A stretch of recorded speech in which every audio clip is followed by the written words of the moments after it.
When I was coming, I didn't have any computer skills. I decided to go to an internet cafe. That is 2003. Come on. I didn't even have a proper, you know. I know. So I had to go to an internet cafe to learn how to actually send simple emails and things like that. And, you know, Migration, migration, migration. We always talk to you about migration. Many of you have done it. Many of you are on the journey. And some of you are yet to decide what you actually want to do when it comes to your migration. Anyway, today, guess what? We're sitting down with somebody who took that decision 20 years ago, never looked back, moved from Ghana, West Africa, to Europe, UK, as a registered nurse, and has been living her European, UK, immigrant life. Since then, she has worked in various departments of nursing the last 2 decades, 20 years, and she is not a stranger to this channel. She's been on this channel more than twice, and she's a fellow YouTuber, a fellow Ghanaian sister, and a fellow alumni from my secondary school, Ola Girls in Volta region, Ghana, West Africa. Anyway, who am I? My name is Beckysekyere. I'm a registered nurse. I come from Ghana, alumni of University of Ghana. I'm based in New York State, USA. I bring you migration content, lifestyle, and anything else that is fruitful and worthy to watch. And I'm also the lead consultant for USRN Pathway Consult. So yeah, you see my t-shirt. Shout out to my friend Stephanie who made this shirt for me. And we talk about migration for nurses. If you want to take NCLEX, the USA Nurses Licensure. Yes, midwives, you can take it. Yes, psychiatry nurses or mental health nurses, you can also take it. General nurses, obviously, you can take it. So if you belong to these 3 categories of nurses, please, please, please come sign up with our consult at www.usrnpathwayconsult.com. Fill the registration form and then we'll reach out to you. The specs of doing self-sponsorship is to get direct hire, is to receive the sign-up bonus that you deserve. Agencies will take it from you. Self-sponsorship is what would give you the advantage you need. So, welcome my fellow sister to the channel. Watch this to the end and share this with others. Thank you. Okay, guys, permit me to call her the overseas nurses auntie or grandma, depending on your age that you're watching us with. She has done this for 20 years and she's the best person to have talk about this journey. 20 years. We've all done it. Some of us have relocated 1 year, 2, 7, 10 years.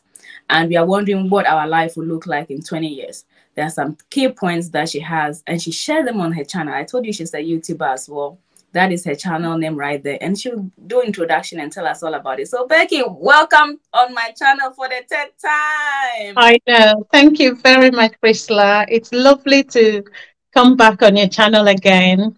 Yes, Thank I'm you. very happy and privileged to have you here. So, 20 years in UK as an immigrant nurse. Yeah. Let's talk about that. How are you doing? How has that been for you, the whole journey? I know you started out from University of Ghana and then you moved to UK. What informed that decision to actually relocate? We've been through this on my channel, but for those who have not seen that video, if you want to highlight that. Yeah. So basically, just like everybody, we all have our reasons why we travel. Some people want to go make money, go back home. Others want to go make money and make a life for themselves and their children. And as well as that, people want a better life for their children, I would say. So I came because I want to see what happens on the other side of the Atlantic. So that's how come I moved. And you want to get more experience, you know, working in your home country. Yes, it's great. But at the same time, you want extra experience from other parts of the world. In addition to that, we all want a bit more money as well, isn't it? So, yeah. So as you said, I was in Ola to start with in Ho, and then went to University of Ghana. And then the time came in 2003, February, and I decided to make the move to the UK. So I've been here since that time. And last weekend was exactly 20 years since I've been here working as a nurse. Yes. Yeah. So, fun fact, I already mentioned in my intro to you guys that we went to the same secondary school, and then we went to the same tertiary, University of Ghana, the best university in Ghana, whether you like it or not. And then she is in UK, I'm in US, we are all nurses, we are all content creators. So we have a lot that binds us together. That's So right. in relocating, I'm sure your era, there was not much information out there like how we have YouTube telling people what to do and how to do. I'm sure you faced some challenges whilst you were doing that. And did you even know anybody there? Why did you even say, I want to embark on this journey? You know what? When I was traveling, I knew nobody in the UK. I just came and started life through an agency. And I said on my channel, I was 31 years old when I came to the UK, only just had a daughter. At the time, she was just under 2 years old before coming. So you can imagine as a mother, leaving your child behind and traveling overseas, not knowing anyone, not knowing much about, what you're going to meet, about the work environment. But you know what? You have to be determined when you're moving and tell yourself, I'm going to make it. And I think it's the determination that kept me going, because when I started in London, I did not like it. And I thought I need to find a job somewhere else. And I moved to another city without knowing how it is like. And fortunately, I liked it. And I've been staying there as well.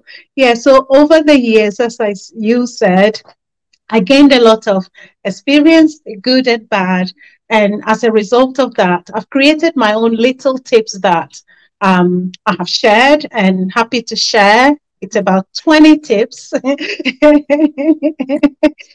tips to share. So if you're happy for me to carry on, I'll just go ahead. Go for it. I'm all ear. Okay. All right. So basically, when you arrive, the first on my list would be when you're coming, make sure you come on your own first. Do not come with your family, especially if you have children and husband or wife. The reason I said that is because you don't know how the place is. You don't know accommodation, whether you can afford and all that. So I think the best, unless of course you have a lot of money and you can come with your family and you can get the accommodation you require to house you, why not? But if you're not sure, I think the first thing is just leave your family behind, do about 6 months to 1 year, study the waters, and then you can invite them to come and join you. So that's the first thing on my list. And the second on my list is to bring a decent amount of money. I don't know if that sounds familiar to you as well. You need to bring a decent amount of money, because if you're coming, you need to rent a place to stay, isn't it? And most places, if you're renting, they want you to pay about 6 weeks of rent. And if you haven't got that, what do? The options are there for you to actually go for like shared apartments. So those ones are a bit cheaper than going to get like a full 1 bedroom accommodation or 2 bedroom on your own. So that's another thing on my list. And also you need to research the weather. I don't know about the USA. In the UK, we have the winter, we have the spring, and we have summer. And if you're coming during the summer and winter time, you need to be ready to As get we are your. speaking, it's snowing outside my window right now. Really? Yes, it is. Yeah, there you go. So winter time, when you're coming, make sure you are well, you prepare for your clothing. I came when it was so cold and I struggled to start with. So that's another thing. And the fourth on my list is to have a basic computer skills. I don't know about the USA. At the work floor, everything is computerized. You need to put in your observations in an iPad or whatever. Medication administration, they use all these things. So when I was coming, I didn't have any computer skills. I decided to go to an internet cafe. That is 2003. Come on. I didn't even have a proper, you know. I know. So I had to go to an internet cafe to learn how to actually send simple emails and things like that. And that helped me, because when you're doing handover, you have to, update handovers and things online. And if you don't know how to do these things, you find it difficult. So that's quite important. Mhm. And the fifth on my list is to familiarize yourself um, in the city you're going to be living at, especially how you get to work. Are you going to be using the bus? Are you going to be using you call it subway at your place Yeah, over we here, have. or the train or whatever? How are you going to get to work? So give yourself time. And I also said, like in the UK, when you're going to one direction, you stand at a particular side of the road, and then when you're going to the other direction, you have to stand another side of the road. So if you don't do that, you keep going up and down to the same place. So that's quite important. The sixth on the list is timekeeping. When you're going to work, you don't get to work late. Make sure you get to work 10, 15 minutes before. Um, Also, another important thing is you need to ask if you're at the workplace and somebody says something, because they speak very fast overseas, and the English is quite fast. And sometimes if you don't understand something or the accent is different, you need to just ask so they explain, because you're dealing with human life. So you have to make sure you understand what is being said. If you're not competent in something, make sure you ask or say, I'm sorry, I don't know how to do this, and they will show you, rather than say, oh, I can do it, and you go and make a mistake. It's it's better to feel stupid by saying I can't do it or I don't know how to do it, than to go and do it and find yourself. Also, another thing I've got is to say no lying at the workplace, because I have realized at the workplace over here in the UK, especially, and I'm sure it's in the UK, these people take a lot of pride in trust. And if they lose that trust in you by you not being honest, so the word is honesty, then you have a big problem. It takes a long time for that to be erased from your professional life. So it's always good to be honest and trustworthy. Another thing I've got is to familiarize yourself with the policies and protocols at the workplace. That would help you in everything you do. Work hard, but not too hard. You need to look after yourself. That's Another thing I've got is that you need to pursue professional development. When we travel overseas, there are two groups of people. One of them is, I just want money. I don't want any professional development. There are other people, their problem is with childcare, because when you pursue professional development, as soon as you start going up in your profession, there's a lot more responsibility. You need to spend a lot more time on a lot of things. So you may not have enough time for your yeah. family. So people decide that, you know what, I'll wait till my kids are a bit older, then I would pursue professional development. That's absolutely fine. But if you're young, you don't have children running here and there, then it's better to work fast, develop yourself professionally before it's too late. So, and others just, I want to do agency, I want to make money, I don't want anything to do with profession. That's also fine. Everybody and why they have traveled. So there's nothing wrong with that. Another one is, not everyone at the workplace will like you. And it's a fact. Wherever you work in the world, not everyone will like you. Someone would not like you just because of the way you look. Some of other people, you haven't done anything, you don't know why, but that is them. You just ignore them. Make sure you just keep your head down and carry on. Don't let it bother you. So that's another thing to keep in mind. And people should keep an open mind as well when you're at work. Another thing is, you need to plan on how to manage childcare. For those with children, sometimes partners or husband and wife, they share and look after their children. Other times, you may need to use childcare, which is available. Childcare can take a lot of your money, so you need to plan on things like that. You need to work a bit of extra shifts as well, because without that, if you want to do just your shifts that is allocated to you, you will not be able to to survive. So make sure um, apart from that, you need to aspire to save money, because we've all traveled because we want to make a bit of money. Unfortunately, when we travel, we realize it is not easy to make that money. You need to work hard. You need to strategize. You need to live within your means. And you should be able to put something aside every month, even if it is £50, $50, whatever, consistently.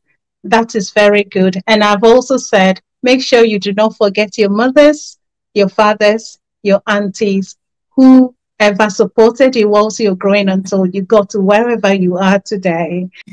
Another thing I've got to our fellow nurses or care assistants or whoever is to make sure you get yourself onto the property ladder wherever you are.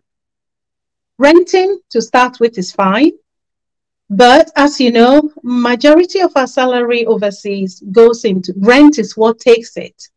And one day, if you carry on, all your money is going and paying somebody else's mortgage for them.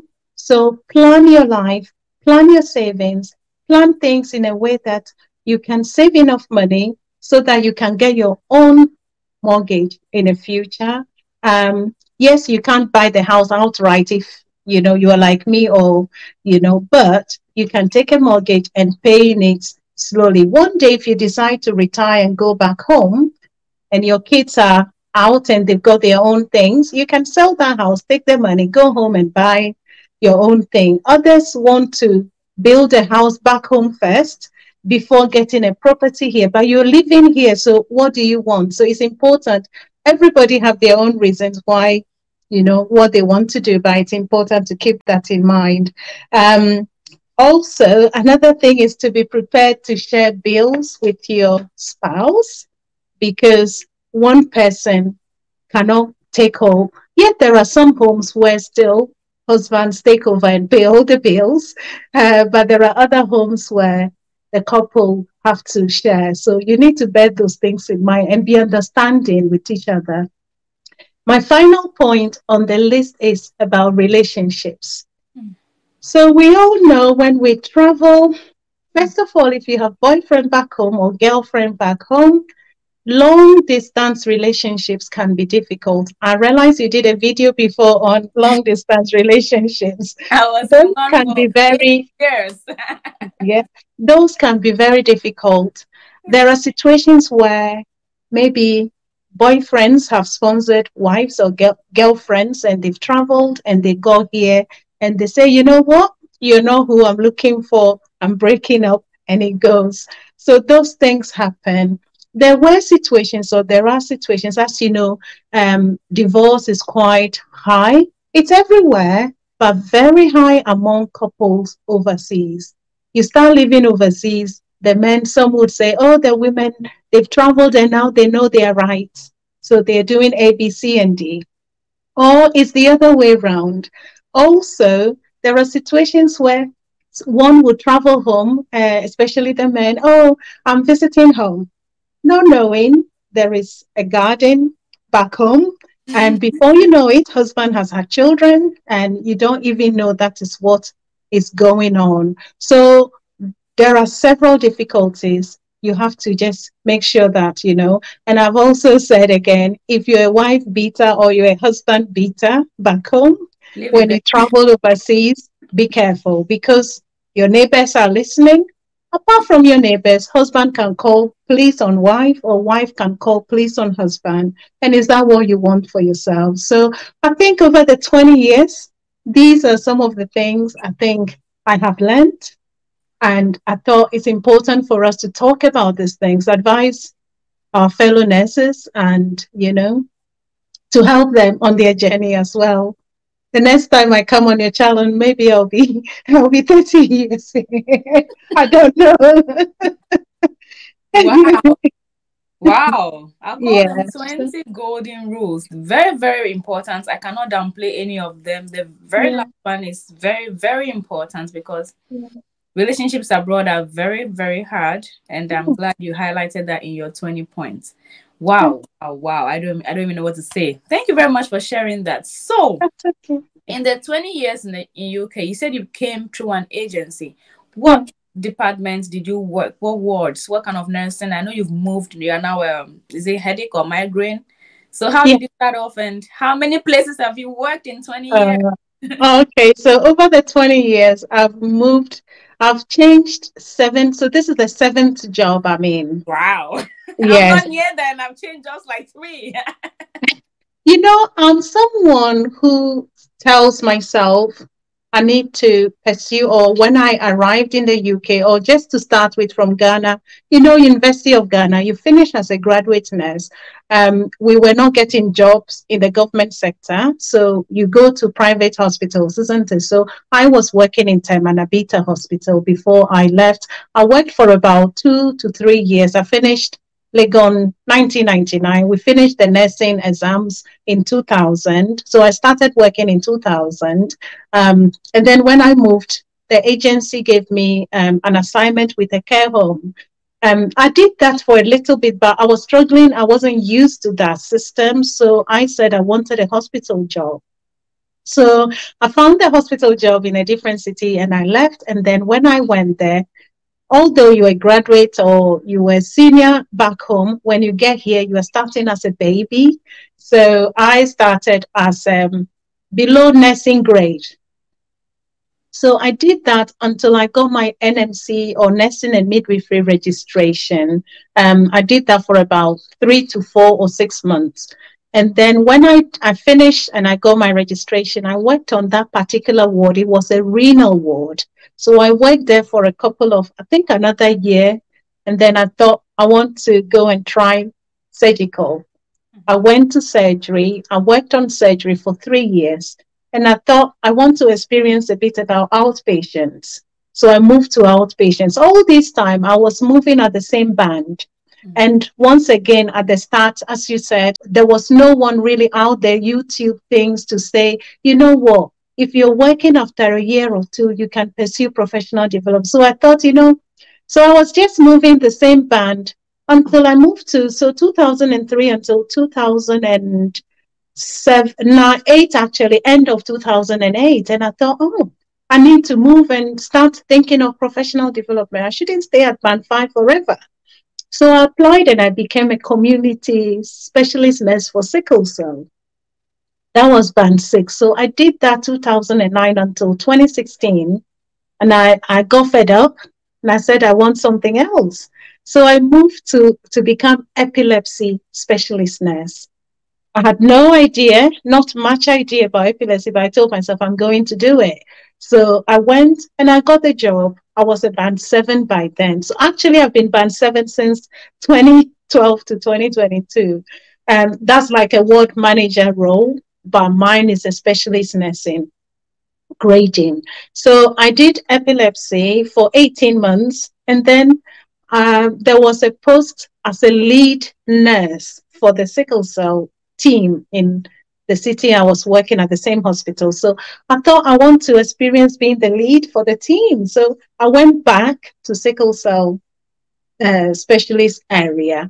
And one thing I'll say to people is if you're working at some place, always give yourself the best. When you're leaving, make sure you leave on a good note. Other than that, if I was going back there, if I had not left on a good note, they wouldn't take me back. So as soon as the lead was retiring and she told me the post was coming up as a lead, she said, if you're happy, apply for it. And when I contacted the head of nursing, she said, why not? We'd love to have you back. And so I went back for that position. So I did that again for about 4 years, leading the service, managing a few specialist nurses for 4 years. And then I left that place, not because I didn't like it, I enjoyed that job. But it got to a point I felt it is time to move to a band 8. The position came, but certain things happened and I wasn't happy. And I thought, you know what? Take your thing. I'm going somewhere. So I was searching for other jobs. And then this headache specialist nursing role came. It is the first ever in that hospital. There's nobody in that role. So I thought, you know what? I want this challenge. So that's how come I went for the headache nurse specialist job and under 1 year in the role. But I'm doing my best, doing my clinics. Patients are happy to have someone who is consistent and, doing their care, delivering the care, giving their treatments that they need, which I'm very pleased with as well. So far, so good. Wow, Ola is very proud of you. University of Ghana is very proud of you. No, Ghana thank is you. very proud of you. So, what Thank band you. are you right now? I'm seven still. So in the UK, you start, if you arrive as an overseas nurse, you would start as a band four. That is pre-registration as a nurse. When you register, so the entry point of a nurse in the UK post-registration is band five. So you start as a five, and then you move on to band six, and then you move to band seven. That is if you pursue the professional development. And then from band seven, you go to band eight. So eight is like matrons, advanced nurse practitioners, that sort of level. And then nine is like chief nurse and sorts of. And I don't think I want to get there. Wow, Yeah. So yeah, that's right. wow, wow. Mhm. So, Yeah. it's very important to pursue career. Once more, Oh, career development, yes. And once more, it's very important to move out and explore something out there. You don't that's have right. to stay in that job that you don't like, Yeah. because if you don't like the job, you keep going to that place, you're gonna hurt somebody. Mm, You're gonna channel your anger towards the patients or your coworkers who don't deserve that. So as soon that's as you are feeling demoralized, unfulfilled, angry, toxic, whatever, you need to get out. Most of us right. immigrants are afraid to get out. We don't know that we can get something else, explore. Mm, There are so many opportunities out there. Some of them you don't even need to have the certification to be able to take that role. Just yeah. apply. If they don't call you back, keep applying. Get out. Mm, I was in a place that was not working for me mentally, and I got out and I feel a lot better. My life has changed since then. Physically, I look different. My hair is growing. I there we go. just, yeah, I had to get out. So yeah, it's Yeah. very important that you have explored. Yeah. Yeah, I'm just I've got impressed. something. Yeah, Please I've got go ahead. something to say just from what you are saying. If you're working in an environment where you feel it's not right, it's affecting your health, leave, because mental health and stress is very common in these parts of the world. Once again, that was one of the points I made when I was leaving Ghana. I was young. I did not know much stress. We don't talk about, oh, I'm so stressed and all this. You don't hear much talks about stress until I got here. And then also, when you start, you're at the beginning part of your journey, you just flow. But when you start staying so long, then you realize. But at the same time, some people who have come new do find the environment different from what they are used to. Some people felt they're treated a bit different and they're not. So they're going to work and they're having palpitation. You know, if you're working and you don't like the work environment, once again, as you said, just move. Don't stay at the same place forever. You don't need the qualification in that specialty before you move. Sometimes they will offer you the training. Yeah, so that's a good point, Priscilla. Yeah. They'll offer you the training Mhm. for the job and you do it Yeah, nicely. that's Wow. right. Yes. Yeah. Many years abroad. So any regrets at all? And regrets, I would say there are times, yes, you have some regrets. You lose out on a lot of family. There are times you feel you've got like nieces and nephews that have been born and they don't even know you because you've not been home. And so if you've been home, even you just quicken back. So you don't spend enough time with them. There were times I always talk about this is about the loss of my mom when she was unwell in hospital. I wish I was there to look after her, but unfortunately, you're far away, and the next moment you hear they're gone, and all you have to do, you are now going there to go and see them off, and that can be difficult. But these are some of the things that, you know, happen when you're living far away. Yes, you make the money you send to them to be looked after, which is a good thing, but sometimes you feel you lose out on that, you know, Yeah. physical touch, Yeah. the last goodbyes and things like that, you know. Mm. Career wise, I don't think I've regretted it. I train with people who are doing well. I'm doing okay. So, life is how you make it, and life is what you want for yourself and your children and whatever, making sure you guide them on the right path. And I think you'll be fine, regardless of where you are, and just making good use of your time. And yeah, Wow. So back to YouTube. You have been yeah, creating content, and I'm sure the goal is to help educate others. And yeah. so, how is YouTube live? How are you maintaining the pace? Uh, YouTube life, as you know, can be very challenging, isn't it? You Yes. have to be dedicated. You have to be on top of it. There are times you feel down and you feel, I just need a bit of break. I think sometime last year, October or November, December, I was a bit lazy. There were times you just don't feel like, doing anything. But sometimes you know why you're doing it. You're out here to help other people, to share your experience with people, to guide people. I've made a lot of friends as a result of this YouTube. I have seen one or two nurses that have been in contact with me grow professionally. One of them I think within 2 years of us meeting, she moved from band five, she went to band six. Now she's band seven. I thought, oh, wow. And she's only been in this country for 3 years. And I always tell people, you have a lot of experience from back home. So when you get here, and you work for a year and a half, and you have learned their policies and the way things are done, you have the opportunity to apply for a higher grade as well. Don't sit down and say, "Oh no, I can't." No, you can. So yeah. Wow. So from YouTube, I've met a few people. There are people that would contact you just like yourself, and you would advise them, and it works for them, and you're happy at the end of it. Yeah. You know. Wow. So tell us Mm. about your social media handles, your YouTube channel name, anything else you can find and follow. Okay, so my YouTube channel name is just as the name says there, is Beckysekyere. And social media, I am on Instagram as the same Beckysekyere, so you can't miss it. So just, pop a comment if you want any information. If there's any way I can help, why not? If I can't, I'll tell you I'm sorry I can't, and I'll send you some links that may help you. Wow. Yeah, but basically, Thank that's me.